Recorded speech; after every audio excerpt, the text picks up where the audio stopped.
그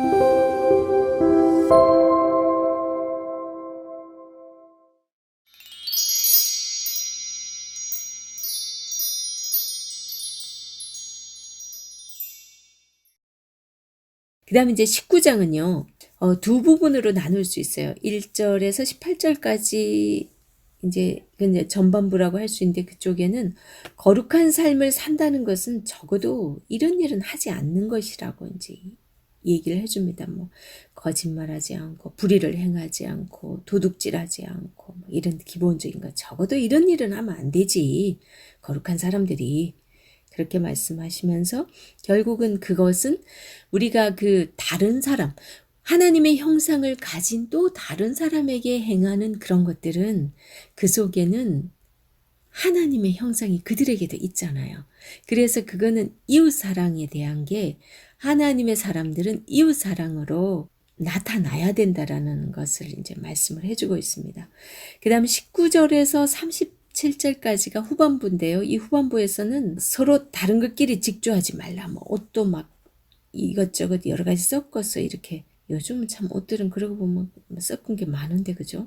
섞은 거 금지시켜요. 그 다음에 공동체에서 다른 사람에게 상해를 입히거나 나그네를 학대하지 말라라는 그런 당부를 합니다. 한 사람 한 사람이 존귀한 하나님의 자녀들이고 하나님의 형상을 닮은 자로 다 창조됐잖아요. 그래서 하나님께서는 다른 사람에게 이게 상해를 입히거나 손해를 입히거나 그 사람들이 거짓 속여서 사기치고 이러는 것들에 대해서 너무 싫어하세요. 그래서 전반부 쪽에서 말씀하셨던 부분을 이제 실천하는 그런 선민이 되어줄 거를 하나님께서 말씀을 하십니다. 그러면서 너희들도 애굽에서 종노릇하지 않았냐, 종살이 했는데 지금 너희들에게 또 다른 민족이 와서 이렇게 붙여 살려고 할 때 그들을 억압하지 말고, 나그네라고 표현하죠. 억압하지 말고 그들한테도 잘해줘야 된다. 왜냐? 하나님은 거룩한 분이기 때문에 선민은 윤리적으로도 신앙적으로도 흠이 없어야 된다라는 그런 말씀을 하고 계신 거죠. 이런 말씀 하나하나에서 보면 하나님은 모든 사람을 너무 사랑하시기 때문에 하나님의 성품을 닮아서 이웃을 내 몸처럼 사랑해야 된다라는 그 말씀을 주고 계세요. 그래서 우리가 하나님께서 곳곳에서 내가 거룩하니 너희도 거룩하라 그런 말씀 하시거든요. 이 거룩하다, 이건 히브리어는 과도시거든요. 과도시. 이 의미가 뭐냐면 구별되다라는 뜻이에요. 거룩은 사람들이 아무리 자기가 거룩한 척 한다고 해도요, 거룩의 속성 자체가 하나님으로부터 나온 거거든요. 그렇기 때문에 인간은 거룩할 수가 없어요. 거룩은 그럼 어떻게 나타나냐? 결국은 하나님을 예배하는 모습으로 그 모습을 거룩하다라고. 거룩은 그러면 일상의 삶 가운데 어떻게 나타날까요? 물론 예배 가운데 나타나지만 하나님께서는 그 거룩의 삶을 어떤 거라고 말씀해 주냐면요. 우리가 이제 곡식을 재배하고 그다음에 과일을 이렇게 재배하고 우리가 심고 거두고 그렇게 할 때 첫 번째는 우리가 가난한 사람을 배려하는 그런 마음을 거룩이라고 말씀하세요. 그래서 그들을 배려하기 위해서 이삭을 남겨두고, 그리고 너희들이 품꾼을 또 썼다면 그럼 품삯 좀 제때 잘 줘라. 그리고 너희가 지금 뭔가 좀 판단하는 그런 자리에 있다면 공의로 재판해라. 사실 판사나 검사 이런 사람들죠. 공의로 재판해야 된다. 가난한 사람이라고 약자 취급해서 그냥 함부로 하지 말고, 돈 많은 사람이라고 두둔하고 그런 거 하지 말고 공의로 재판해라. 그런 게 다 거룩한 삶이다.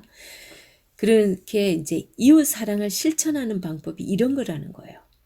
정말 남 속이지 않고 남 배려하고, 그러니까 마땅히 우리가 해야 될 걸 잘하는 거예요. 그래서 악덕 업주 절대 있어서는 안 됩니다. 직원들 둔 사업주라면 그 사람들의 임금을 미루는 거, 그런 거 하지 말라고 그렇게 얘기합니다. 거룩은 내가 거룩하니 너희는 거룩하라. 이건 명령행위거든요. 거룩은 명령이에요. 우리 성경에는요, 권고가 있고요. 그 다음에 명령하는 부분들이 있어요. 명령은 꼭 지켜야 됩니다. 그러지 않을 땐 꼭 벌이 따릅니다. 그래서 거룩은 어떻게 나타나냐면 예배를 통해서 나타나고 아까 좀 전에 얘기했던 그런 우리의 예배의 삶의 모습 가운데 거룩이 나타난다는 거죠. 자, 그 다음에 이제 20장. 20장은 성결한 백성들이 지켜야 하는 삶의 의무를 다루고 있습니다.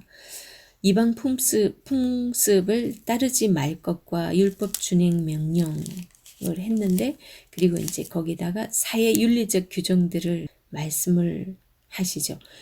그 가운데요, 마땅히 죽일 자를 죽이라고 말씀하세요. 사람을 죽인 자는 죽여야 돼. 그 동형보복법 이런 걸 보고서 우리는 하나님 너무 잔인한 거 아니냐? 왜 이에는 이, 눈에는 눈, 손에는 손 이런 얘기. 그러니까 어떤 사람의 손을 만약에 잘리게 했어. 그럼 그 사람의 손을 자르라는 거예요. 근데 우리 동형보복법이나 이런 걸 보면 막 잔인하다고 그렇게 생각해. 절대 그렇지 않아요. 그 누군가가 내 이빨 부러뜨렸어. 그러면은 너무 피를 보고 화가 나가지고 잘못하면 너무 심하게 때려갖고 상대방을 죽일 수도 있거든요.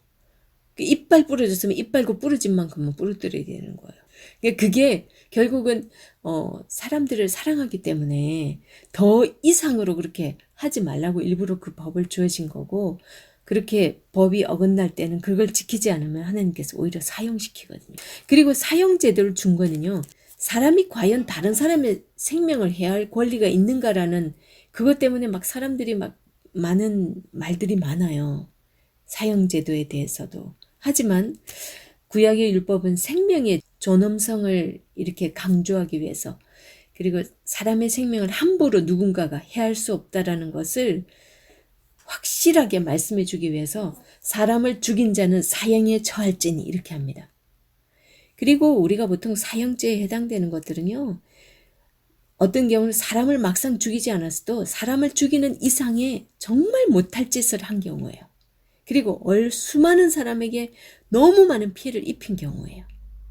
그런 경우는 사형제도가 있어야만이 그 사람이 남들에 대한 존엄성, 그리고 다른 사람에게 못할 짓 하지 말아야 된다는 걸 알게 되는 거죠. 그게 다 생명이 소중하기 때문에 나올 수 있는 그런 법도라는 거죠. 예방적 차원이라고 보시면 됩니다. 이제 21장에서 22장을 봅니다. 21장에서 22장을 보면요, 제사장들이 지켜야 할 규례들이 나옵니다.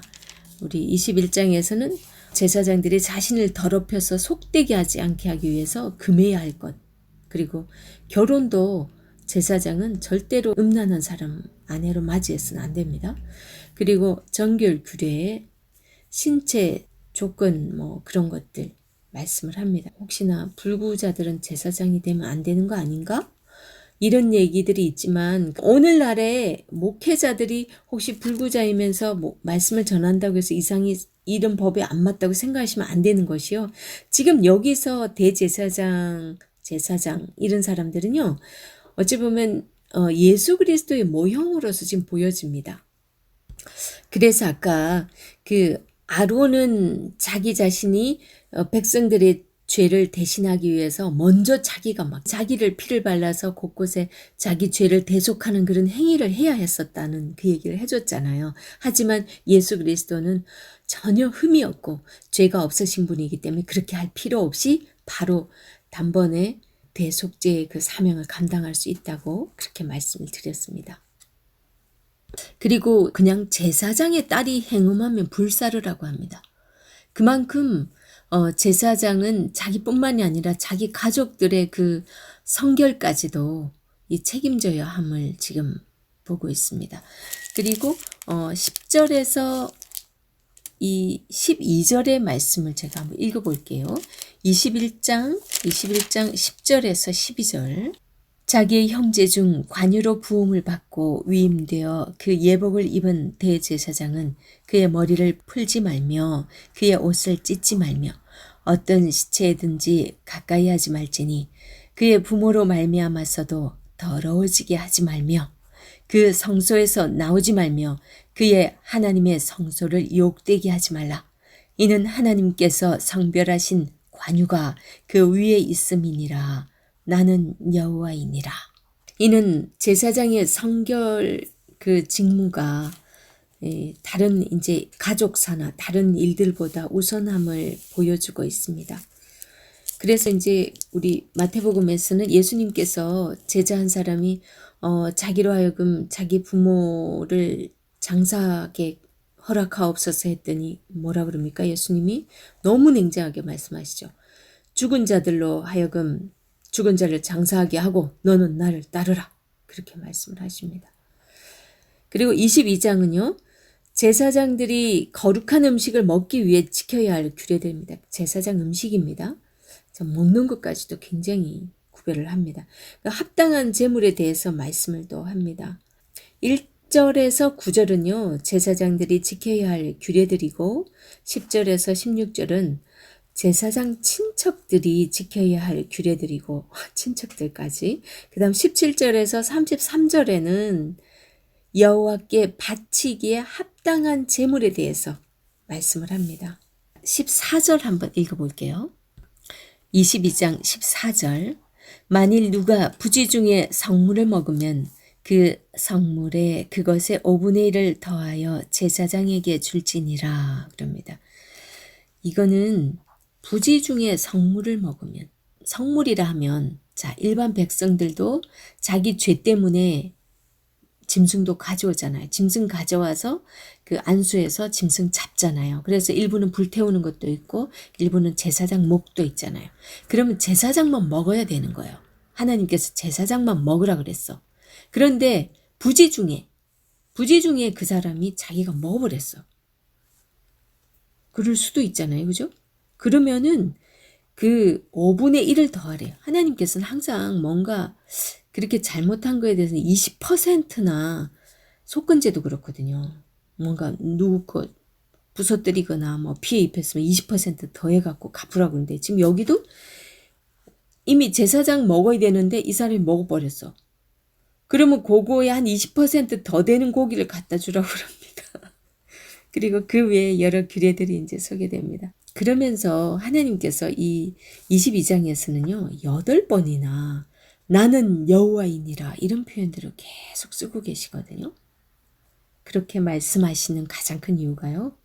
하나님의 거룩하심을 드러내기 위해서 그렇게 말씀하십니다. 그러니까 아무나 하나님의 일을 감당할 수 없음도 말씀하는 것이고 하나님께서 정한 사람 그리고 하나님께서 세운 사람 그런 사람이 하나님의 일을 감당할 것을 말씀합니다. 이제 대표적으로 31절과 33절을 한번 봉독을 해드리도록 하겠습니다.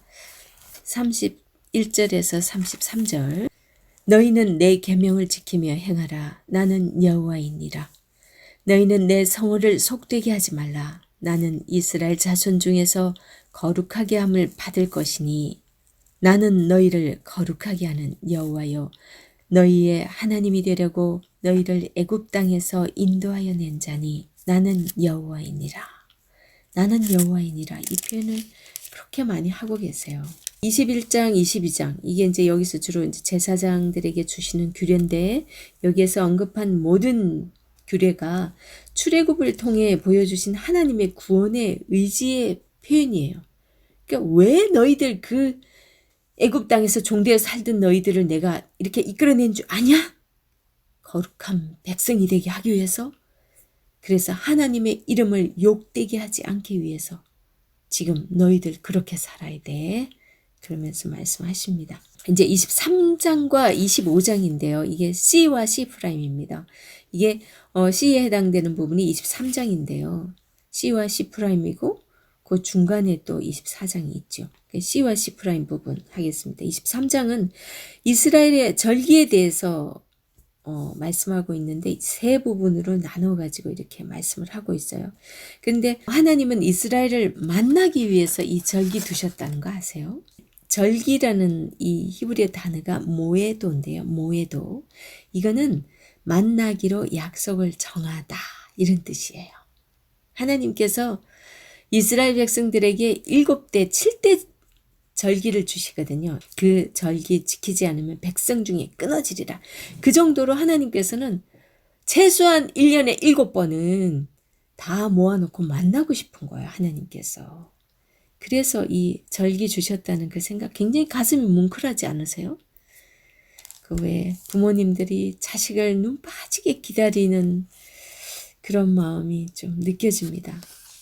그러면서 절기는 하나님께서 이스라엘 백성들 만나기 위해서 정하는데, 그런데 절기를 말씀하시기 전에, 물론 이것도 일종의 이제 지켜야 될 7가지 중에 하나인데, 하나님께 제일 먼저 말씀하신 게 뭔지 아세요? 안식일을 말씀하세요. 23장 1절에서 3절까지 제가 읽어보겠습니다. 여호와께서 모세에게 말씀하여 이르시되 이스라엘 자손에게 말하여 이르라. 이것이 나의 절기들이니 너희가 성회로 공포할 여호와의 절기들이니라. 엿새 동안은 일할 것이요 7째 날은 쉴 안식일이니 성회의 날이라. 너희는 아무 일도 하지 말라. 이는 너희가 거주하는 각 처에서 지킬 여호와의 안식일이니라. 그러면 이스라엘이 꼭 지켜야 할 그 7대 절기 제가 말씀드릴게요. 첫 번째는 안식일 규례를 확실히 지키라고 말씀하시고요. 두 번째가 6월절입니다. 6월절은 1월 14일이에요. 유대력으로 봤을 때는 1월 14일이고요. 출애굽을 기념하는 날이에요. 이 사람들이 출애굽할 때 그때를 이렇게 1월로 보는 거예요. 그래서 출애굽을 기념하는 날이 이날이 이제 14일이에요. 6월절 하나님께서 말씀하신 날이 출애굽을 기념하는 날이고, 그 다음에 무교절은 출애굽을 기념하는 날 그 바로 다음 날 15일이에요. 1월 15일부터 7일 동안에 무교병을 먹어야 돼요. 무교병은 뭐 이스트나 이런 거 전혀 발효나 설탕이나 뭔가 이런 게 전혀 들어가지 않은 그냥 밀 빻아가지고 그거 그냥 그런 거를 만들어서 먹는 거예요. 맛이 좀 없겠죠. 하지만 그거 일주일 동안 그거 먹으면서 하나님을 기억하라는 거예요. 그 다음에 초실절. 이 초실절은요, 첫 이삭을 거두어서 하나님께 감사하는 절기예요. 그러니까 이거는 지금 이제 이스라엘 백성들이 가나안에 들어가서 처음으로 이렇게 뭔가 심잖아요. 그죠? 그때는 뭐 보리도 심고 밀도 심고 그들이 심을 수 있는 거 다 심죠. 그런데 이제 곡식으로서는 보리가 먼저 나왔어요. 그리고 그래서 보리가 먼저 수확돼서 그 보리를 처음으로 드리는 날을 초실절이라 하기도 하고 맥추절이라고 하기도 합니다. 같은 날입니다. 그런데 보리와 같이 파종을 했지만 밀이 한 7주 후에 거두게 돼요. 그래서 7주 후에 밀을 거두게 되는데 그 밀도 이제 이렇게 하나님께 올려드리면서 그 절기를 지키게 했는데 그게 77절이에요. 왜냐하면 7주가 더 후에 7주는 77이 49잖아요. 49일이나 더 후에 또 하나님께 드리는 그 곡식을 첫 곡식을 드리는 절기이기 때문에 그 첫 추수를 보리로 하고 첫 추수 밀로 했다는 그 차이입니다. 그래서 초실절 내 7주 후니까 이게 77절입니다. 그래 이 기간 동안 이제 각자가 추수하여 하나님께 이제 드리는 겁니다. 77절 다음 날에 또 2개의 빵을 드리는 날이 있는데 이게 오순절이거든요. 이 오순절 날 성령 강림이 있었죠. 그죠? 굉장히 그게 의미가 있습니다. 그 다음에 나팔절입니다. 지켜야 될 게 나팔절.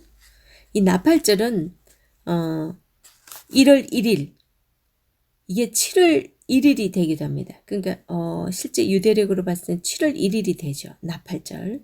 이거는 언약을 체결하기 위해서 강림하셨던 하나님을 기억하기 위한 날이에요. 하나님께서 처음에 시내산에 강림하실 때 나팔 소리 함께 이렇게 강림하시잖아요. 그래서 그 하나님께서 나타나시고 또 우리 진군할 때도 나팔을 불기도 하죠. 그래서 그 나팔절 기념하도록 합니다. 강림하심을 기념하기 위해서, 기억하게 하기 위해서 나팔절을 지키라고 합니다. 그 다음 대속죄일이 있어요. 이 대속죄일은 7월 10일입니다. 아까 우리가 16장에서 제일 먼저 대속죄일이 있었죠. 거기 1년에 한 번 대제사장이 이스라엘 백성의 죄를 가지고 지성소에 들어가 구속함을 받는 날입니다. 7월 15일부터 1주간 초막을 짓고 생활하면서 광야 생활을 기억하는 또 초막절. 대속죄일 다음에 이제 7월 15일은 초막절입니다. 이런 절기들을 이스라엘 백성들에게 지키라고 했습니다. 그런데 7대 절기에서 꼭 지켜야 되는 절기는 안식일, 유월절, 무교절, 초실절, 칠칠절, 나팔절, 대속죄일. 이거는 안 지키면 백성 중에 끊어집니다. 이제 이 7가지 말씀하신 그 부분에서 이스라엘 백성들에게 하나님께서 굉장히 중요하게 곳곳에서 말씀하신 부분들이 있어요. 이 본문을 다 읽어가면 우리가 밤새도 안 되니까 다 읽을 수는 없고요. 이거는 제가 의미 설명해 드리고 나면 혼자 읽어보시면 됩니다. 레위기 23장의 이 절기 규례들의 특징이 뭐냐면요. 아무 일도 하지 말라는 거예요. 아무 일도 하지 말라. 이런 표현들 계속 쓰고 계세요. 아무 일도 하지 말라. 아무 노동도 하지 말라. 이런 표현이 10번 정도 언급이 되는데 당시에는 사실 오늘날처럼 5일 근무다, 6일 근무다, 일주일에 한 번이라도 쉰다 이런 개념이 없었어요. 그래서 하나님께서 그 애굽에서는 종으로 살았으니까 종이 무슨 자유가 있습니까? 하루라도 그죠? 언제라도 주인이 부르면은 달려가서 일을 해야 되는 그런 입장이죠. 그런 종으로만 매여 살던 그 사람을 그들을 이제 이끌어내셔가지고 광야를 지나가면서 성막 규례를 주시잖아요. 성막 규례 주고 나서 제일 먼저 주신 게 안식하라는 안식 규례거든요. 왜 그토록 하나님께서 안식을 강조하시냐면 애굽에서 그 종으로 매여서 살던 그들에게 이제 그 매임에서 이 구원하시려는 하나님의 그 의지가 담겨 있고 그들에게 안식이 뭔지 정말 하나님께서 이들을 불러낸 것은 참 안식을 주기 위해서 불러냈다는 걸 더 알게 하고 싶은 거예요. 그리고 또한 그 레위기의 안식년 희년 제도가 그 후반부에 또 나오거든요. 그런 모든 그 안식을 통해서 이제 소유가 회복됨으로 인해서 그들이 하나님과 이게 우리 일상 가운데 일을 멈추고 노동을 멈춰야만이 솔직히 하나님 생각할 시간이 있잖아요. 하루 종일 바빠 죽겠는데 우리가 하나님 생각할 기회가 어디 있어요. 그죠? 그래서 안식년과 희년 이렇게 준 것도요. 다 멈추고 물론 그 이전에 안식년 있기 전에는 소출을 충분히 다 주죠. 그래서 모두가 또 그리고 다 자기 소유물 빼앗긴 사람조차도 이제 소유물 다 다시 찾아서 하나님께 나아갈 수 있도록 빈손으로 나아갈 수 없잖아요. 아무것도 없으면. 그래서 나아갈 수 있도록 그렇게 평등하게 그 기회를 부여해 주기 위해서 안식년과 희년법도 주고 있습니다.